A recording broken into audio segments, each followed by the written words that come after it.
Au cœur de l'Afrique, la République démocratique du Congo s'impose avec ses 2 345 000 km².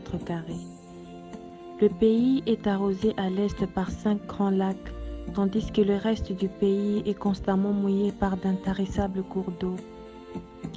L'accès à l'eau potable dans le pays reste inférieur à 14% en milieu urbain et moins de 5% en milieu rural selon les dernières statistiques.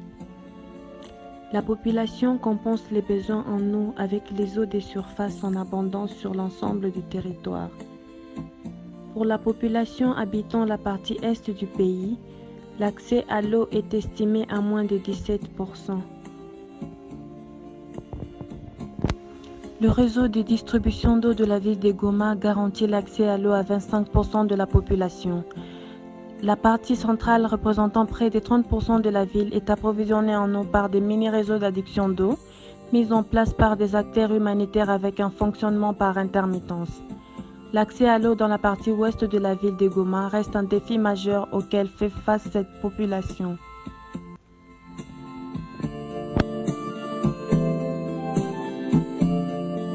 L'eau est disponible, mais aussi les vibrions cholérae.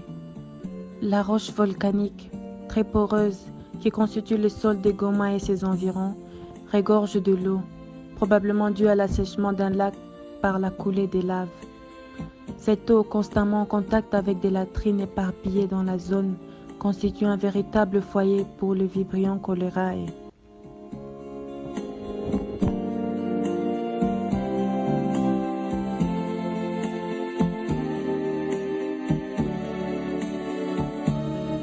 Déclaré à Goma depuis 1994, le choléra est désormais endémique dans le Nord Kivu.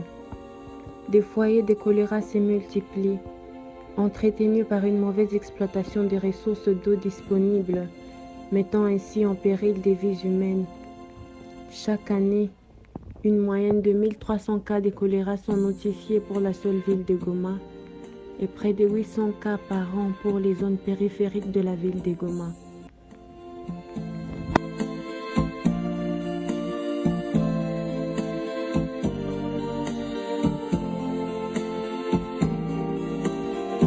Beni. Suite aux exactions commises sur la population de Beni et ses environs, on observe sans cesse des mouvements pendulaires de la population. Au retour, la population trouve les ouvrages d'approvisionnement en eau en destruction très avancée suite au manque d'entretien ou encore suite à une destruction méchante des océans. Les maladies hydriques s'associent à une crise économique sans pareille, les tissus économiques étant totalement détruits. Les rares points d'eau encore existants sont soumis à une surexploitation conduisant dans la plupart des fois au rabattement de la nappe phréatique avec un risque imminent sur l'équilibre de l'écosystème.